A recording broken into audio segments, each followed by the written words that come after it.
Jaan Tallinn is here. He describes himself as a hacker, entrepreneur, investor, and physicist, in that order. He grew up in communist Estonia, but his entrepreneurship has repeatedly landed his small home country, population 1.35 million, in the international news. In 2000, he helped create the infamous file-sharing platform Kazaa, which, according to some sources, accounted for more than half of all internet traffic at its peak. In 2003, he created Skype, a free online calling system that has since grown to account for 13% of all international calling minutes. Jaan is still a lead system architect at Skype, and he is considered one of the world's foremost experts on P2P technologies. He's also a partner and co-founder at the seed-stage venture firm Ambient Sound Investments, a member of the Lifeboat Foundation Advisory Board, and a member of the Estonian President's Academic Advisory Board. Today, Jaan will discuss the huge consequences that our present-day decisions will have for future generations. Please welcome Jaan Tallinn.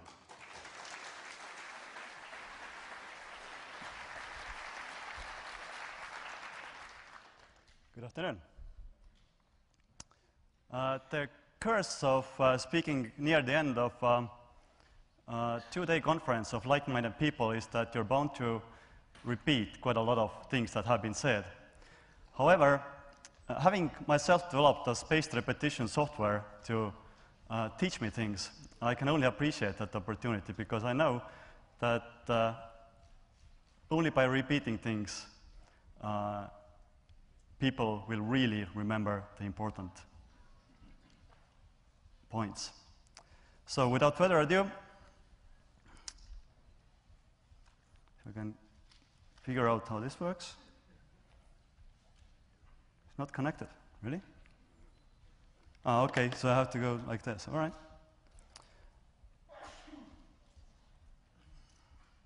So my presentation has 4 parts. First, I will introduce what I call level 3 challenges. That is a new class of problems and opportunities that will likely shape this century and possibly the rest of the history. Second, I'm going to show why people are ill-equipped when it comes to dealing with them. Third, I will look back on my life and show how I personally discovered those challenges. And in the final part of my presentation, I will describe a force that could stand up to those challenges and basically describe a movement that I seem to be witnessing, a start of a movement that I seem to be witnessing. First, let me explain what I mean by level 3 challenges.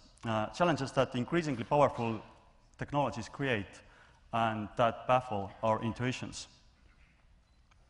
To do this, let's go back to the year 1983.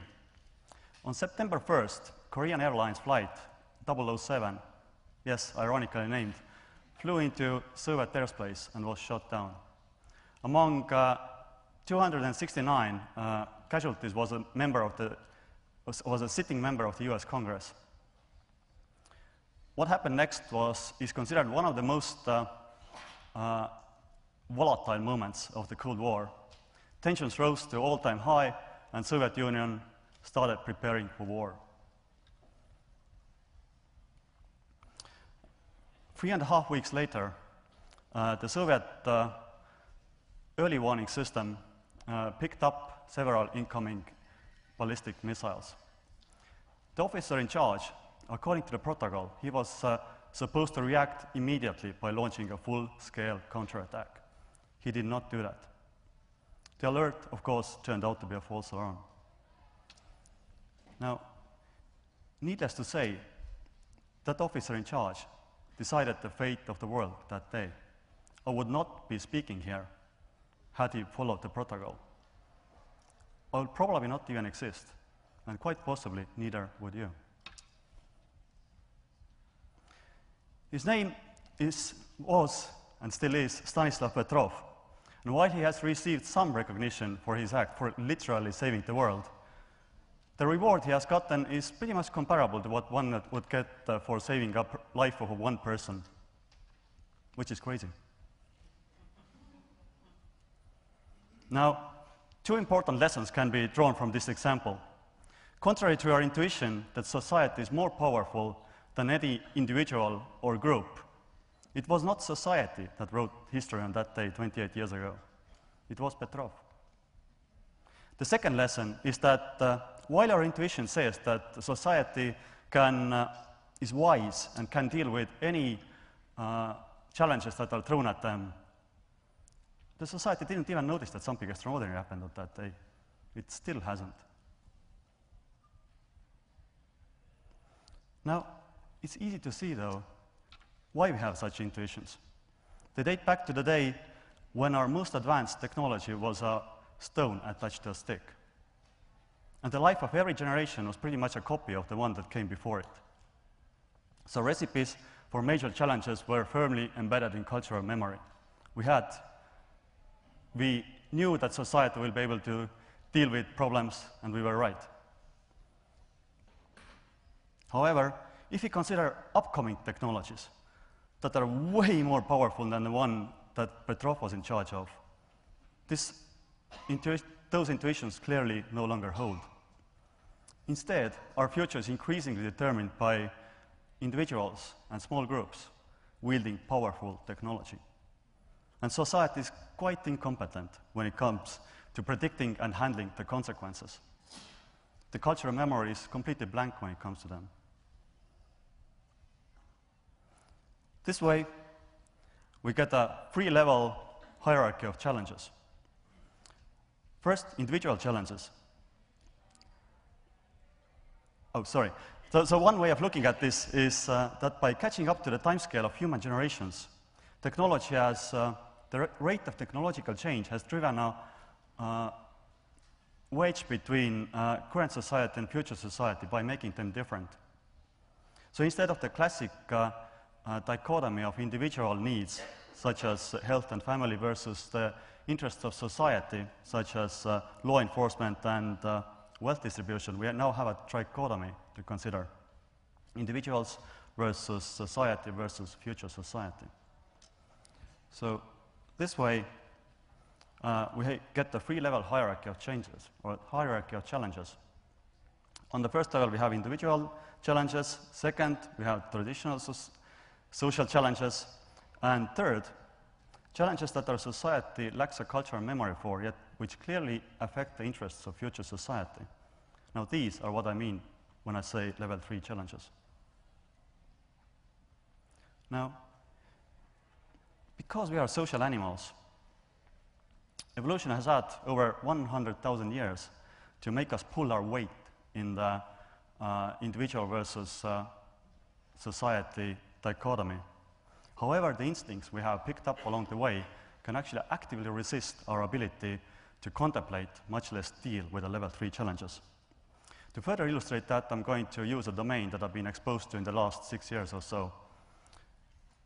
That is the domain of very successful people. The point of becoming economically independent is like an end of the railroad. Life has been in the service of a particular company working towards concrete goals suddenly becomes largely unconstrained. So, therefore, the actions that people take at that point can actually reveal a lot about their true nature. Now, interestingly, the same three-level taxonomy of challenges I'm presenting here can also be used to categorize such people. On the first level, we have people who start pursuing personal interests. That is mostly trying to optimize their own well-being and happiness. Interestingly, they often identify their happiness with the rails that they used to be on. So they simply continue along the imaginary ones. I'm talking about serial entrepreneurs and investors here, people who become attached to working hard and making money. Now, on the next level, we have people who become socially conscious and get involved in politics, non-profits, or philanthropy. Importantly, I think that both level 1 and level 2 activities can be quite commendable, and they are in no way in conflict with each other or with level 3. However, in optimizing the balance between level 1 and level 2, evolution has played a nasty trick on us. a trick that prevents the vast majority of people from reaching level 3, where they could actually deliberately address long-term issues. And that trick is drawing people into social status reinforcement cycle.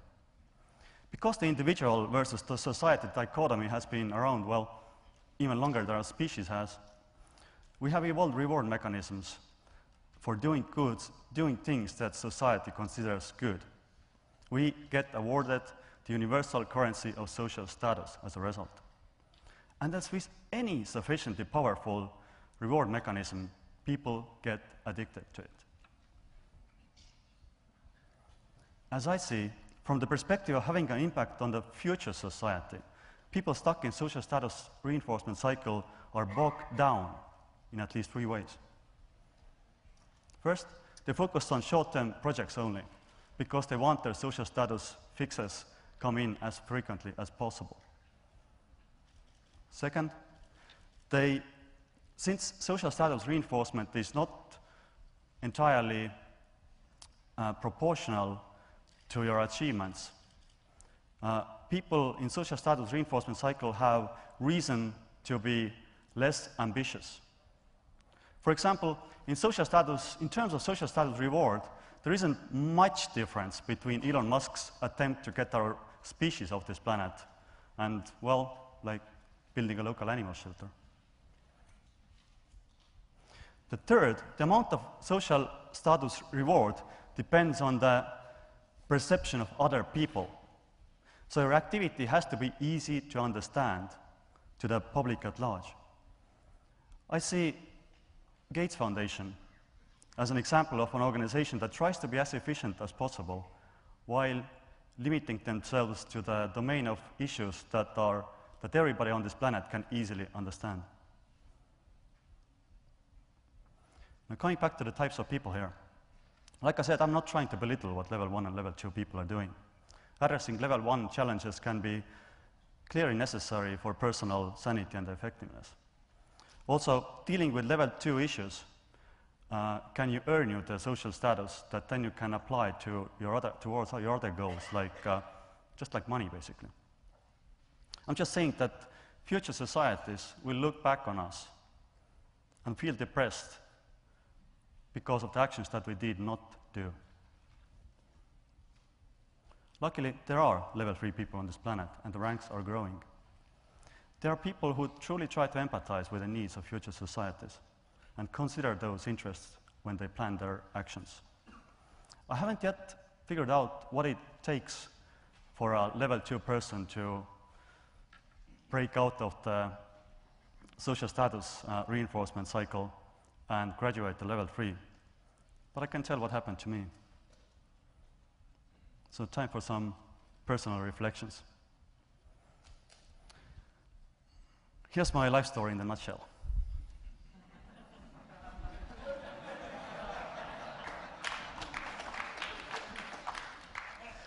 I was born behind the Iron Curtain to a nation that was on the verge of dying. I had no illusions about having a global impact in the world. After all, Soviet Union was a country that you needed a visa to get out of. Surprisingly though, just as I finished high school, I was still wondering about this coincidence. It's weird.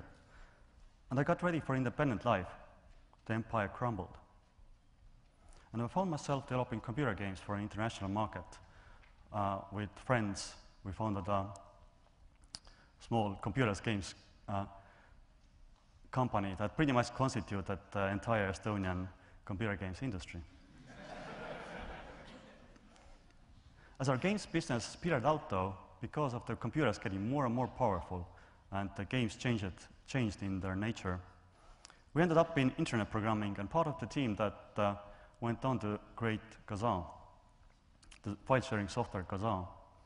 Now, this was my first taste with global impact.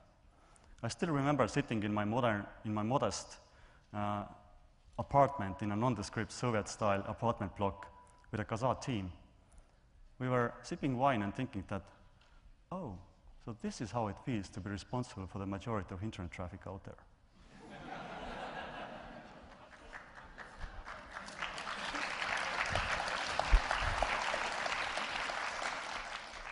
And of course, the same team went on to create Skype. When people ask me, so how did it feel to be part of something as big as Skype? I reply, well, familiar. Now, what was not familiar, though, was the moment in 2005 when Skype was sold to eBay and I saw the track coming to an end. A friend even asked me, so what are you going to do now, having completed your life's work at such an early an age? Even though I laughed it often, it got me thinking. Indeed, what could I possibly do that would be bigger than Skype? Indeed, what does the word big even mean in this context? Luckily, after a few years, basically a couple of years ago, I stumbled across the Overcoming Bias and Less Wrong blogs.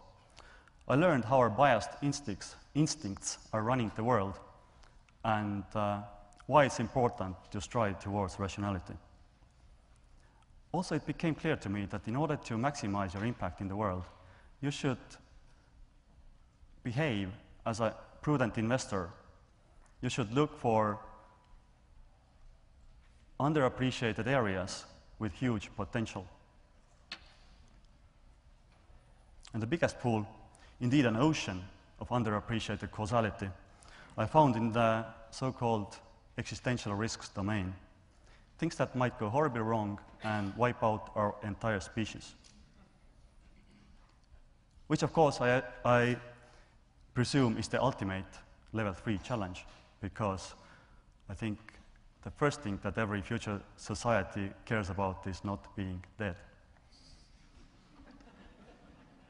Furthermore, I was particularly drawn to AGI problems, that is, problems in the field of artificial general intelligence, since that's the only subdomain of existential risks where the stakes are high both ways.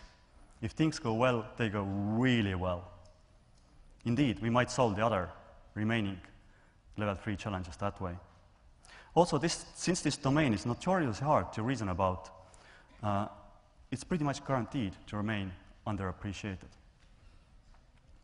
For example, the majority of the people in the AGI field seem to be focusing on the problem of how to build one, which, as problems go, is a tough one. But that's peanuts compared to the real problem we face. How do you make an AGI do what we want? So that's where my focus is today.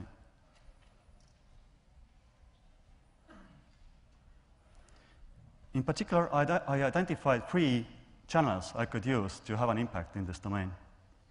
First, donate money. So people who work on the problem could do so. So therefore, I'm one of the largest donors to Singularity Institute now. Second, follow the ongoing research and proposed solutions so far. As such, I've been talking to both Singularity Institute and Future of Humanity Institute in Oxford, as well as the AGI developers directly. Third, capitalize on my street cred. Get people to listen and make them aware of the big AGI problem as well as level 3 challenges in general, hence my presentations and networking. And I'm happy to report that the problems do seem to resonate with people, and quite often get the question, so what can we do? So I've been thinking how to scale things up.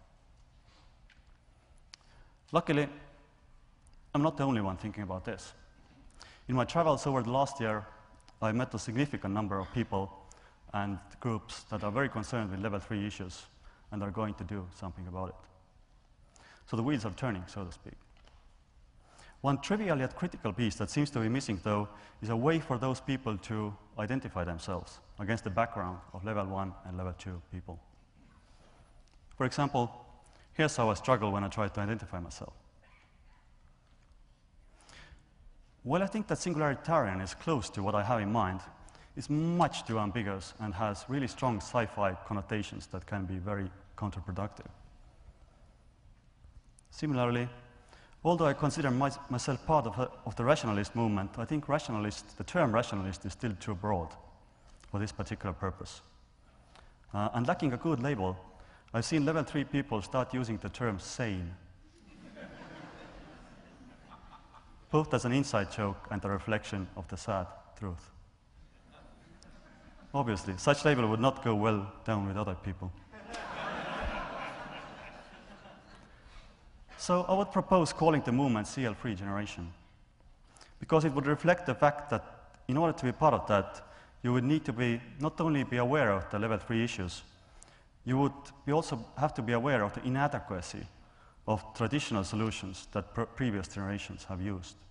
Appropriately, there seems to be a significant correlation between the age of people and the ability to understand level 3 issues.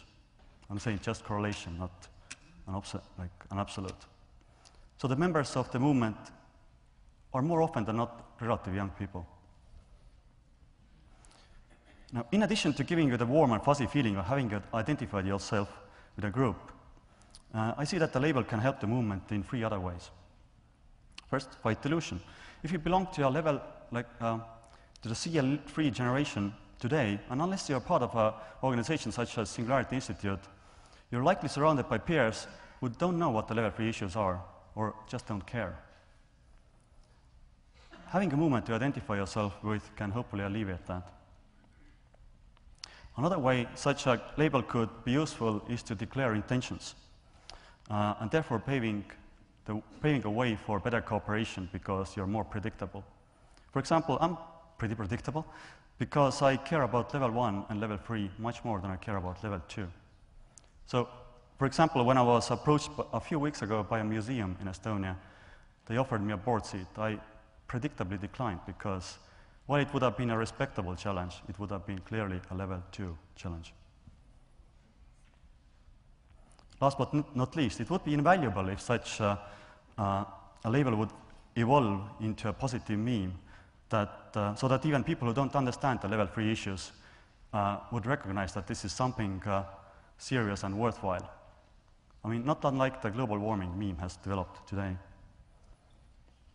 Furthermore, similar to the causal channels I listed earlier, I can see different roles that CL-free generation members could take. Donors. Donors are people, charities, and commercial organizations that support the other members of the movement. And it doesn't even have to be in a monetary form. For example, I consider the startup Quixi as a CL-free donor because it functions as an employer and a hub for CL-free people. Similarly, Michael Vassar, Rob Rosell, and myself, as well as some other people in this room, are in the process of starting another startup that would hopefully graduate into a CL-free donor. CL-free researchers obviously would be people doing direct research into level 3 issues. And evangelists would be responsible for spreading the meme.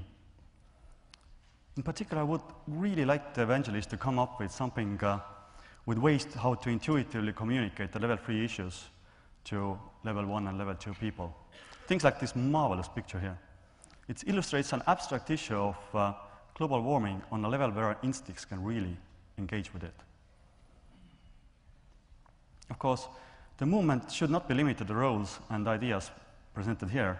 For example, here's an idea that came up in a discussion with Nick Bostrom.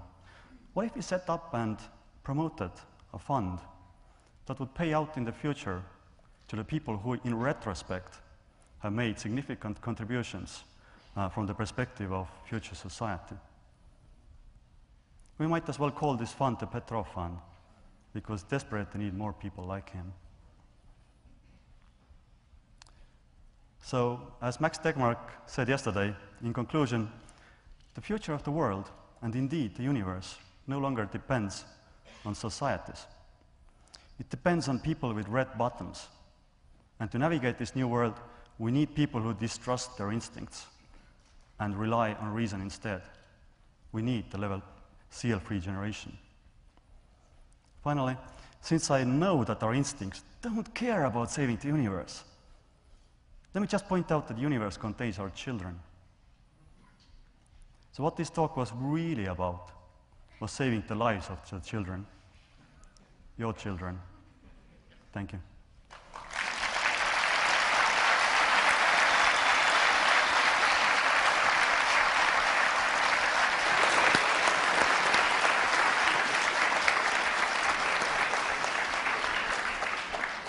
We've got about 6 minutes for questions with Jaan. Quick note for the press, Dilip and Scott are in the press room now to take any questions that you have for them, and we'll take questions from the audience for Jaan. Let's start right here in front. So you mentioned the social status reinforcement cycle, and that sort of plays on the idea, I guess, that culture acts as a feedback mechanism into the actual outcomes that you get on addressing these challenges. I guess there was a quote I heard recently where you get what you celebrate, and that you get what you celebrate, and that what we recognize in the social status feedback mechanism sort of determines the outcome. So how much of a role do you see as the actual culture and values of society have on the outcomes that we get in addressing these challenges? What's the last part again? It's really hard for acoustics. How much of a role would you say that like the overall culture, our broad culture and values have on addressing the challenges, sort of in the context of the social status reinforcement cycle? Yeah, I'm not sure I fully understand the question. How much do you think that our broader culture and our values influence our ability to face these challenges? I mean, depends on what I mean by us. It's like us as a civilization. I mean, they really, really influence. They really bog us down. That's what I really mean. But us I see it like there are two sides to the coin. One is that, like I said, the future is increasingly determined by individuals. But that's actually can also be a good thing because in the context where the vast majority of people don't really understand that something has changed this century, we have a chance to actually promote those people who do understand into the position where they are the key to the future. So I'm not sure if that answered your question.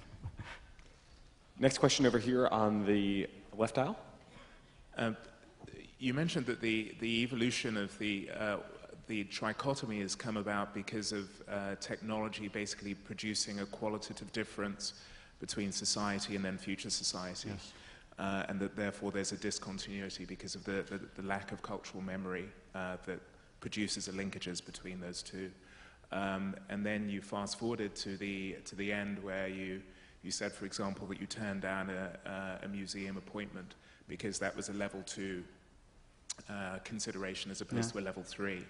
But earlier on, you also talked about your own personal reflections, which talks about your own progression from not really feeling that you were going to have an impact to obviously then having an impact. Yeah. So you obviously yourself have a personal cultural awareness. Is the fact that the people who are working on level 3 challenges without actually having an understanding or an appreciation of the level 2 exactly what then results in this discontinuity of the trichotomy, and actually people who have an organic understanding of level 2 and informing that in level 3 is probably more hopeful than people actually divorcing themselves of level 2 and introducing themselves straight into level 3. Yeah, I even made this point like 2 times. I probably would have made it 3 times. Should have made it 3 times in the presentation. Is that I don't discount people who really work on level 1 and level 2, and it's and I acknowledge the problem that you point out that especially because, like I said, the generation is really young. They don't really have much accomplishments to show for. So if you're a level 3 person that don't have much accomplishments, you find yourself really, really hard to be taken seriously. Therefore, I find myself in a really interesting, unique position where I can actually, yes, exactly, thanks to my past, I have enough level 2 currency to actually apply towards making people aware of the level 3 issues. So. Next question's over here on the right aisle. Yes. As a level 1 person, I'd like to know, what software did you use to do your presentation? What? It's called Prezi. What software did you use to make your presentation? It's called Prezi. Prezi. Thank you very much. It's my first presentation with that. It has its quirks, but it's good. Okay, another question right here from the same area. Yeah, related to what you said a couple questions ago, your own progression from level 1 to level 3. You know, some people do that for because they see their children. Some people, Eric Erickson would say that you're at the life stage where you need to reach out. You also have the money and the wherewithal now to do that. What do you think accounted for that epiphany for you to go from from level 1 to level 3? I mean, like I said, it was really, I mean, that guy there, the writings of Eliezer Yudkowsky that I like really, I mean, they opened my eyes. That's like a simple way of putting it. And I really, I always cite Moshe Lux when he, on a Winter Intelligence conference in Oxford, said that, you know, you really should listen to Eliezer Yudkowsky because even if it's, like, because he's, you should really listen to Eliezer Yudkowsky even if it's annoying to admit that he's right. Jaan Tallinn, thank you so very much. Thank you very much.